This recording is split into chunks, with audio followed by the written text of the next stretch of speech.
पहला प्रश्न, निम्नलिखित संघ शासित क्षेत्रों में सबसे छोटा कौन सा है?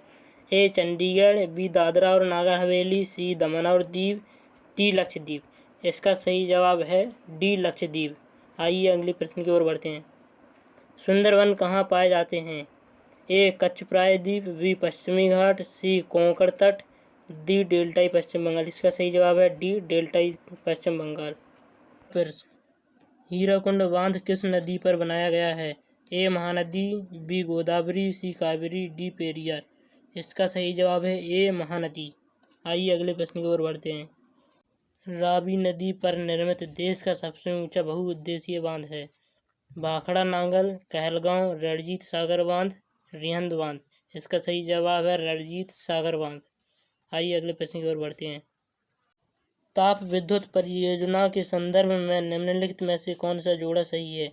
ए कोरबा उत्तर प्रदेश, रामगुंडम तमिलनाडु, तलचेर आंध्र प्रदेश, काबास गुजरात। इसका सही जवाब है काबास गुजरात। आइए अगले प्रश्न की। पूर्वी भारत का सुंदरवन एक उदाहरण है?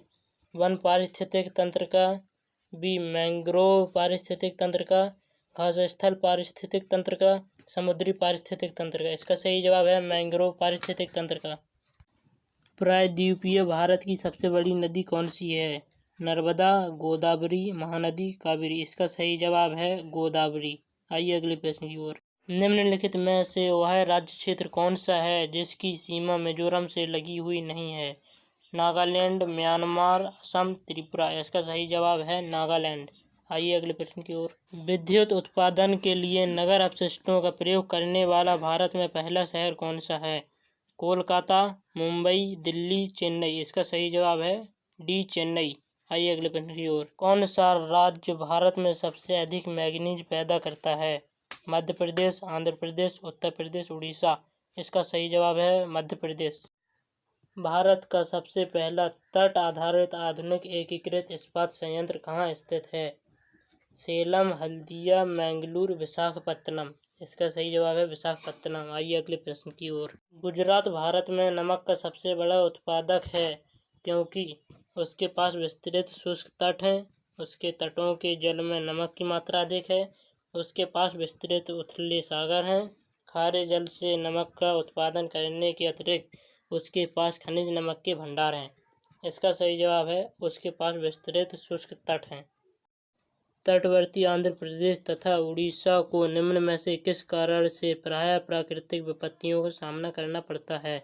चक्रवात, भूकंप, भूस्खलन, टॉर्नेडो। इसका सही जवाब है चक्रवात। आइए अगले प्रश्न की ओर। दामोदर नदी को बंगाल का शोक कहा जाता है क्योंकि इसमें प्रायः तबाही मचाने वाली बाढ़ आती है, इससे अधिकतम मृदा अपरदन होता है, इससे अनेक खतरनाक झरने बन जाते हैं, यह बारहमासी नदी नहीं है। इसका सही जवाब है इसमें प्रायः तबाही मचाने वाली बाढ़ आती है। आइए अगले प्रश्न की ओर। भारत में लोहा उत्पादन करने की लागत अन्य देशों की तुलना में किस कारण काफ़ी कम है?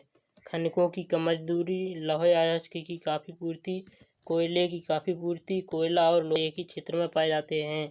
इसका सही जवाब कोयला और लोहा एक ही क्षेत्र में पाए जाते हैं। आइए अगले प्रश्न की ओर। सल्तोरा पर्वतमाला कहाँ स्थित है? लद्दाख में, विंध्याचल के साथ, कर्राकोरम पर्वतमाला के एक अंग के रूप में, पश्चिमी घाटों के एक अंग के रूप में। सही जवाब है कर्राकोरम पर्वतमाला के एक अंग के रूप में। अगले प्रश्न, सरदार सरोवर बांध का निर्माण किस नदी पर किया गया? ताप्ती, माही, चंबल, नर्मदा। इसका सही जवाब है नर्मदा। आइए अगले प्रश्न की ओर।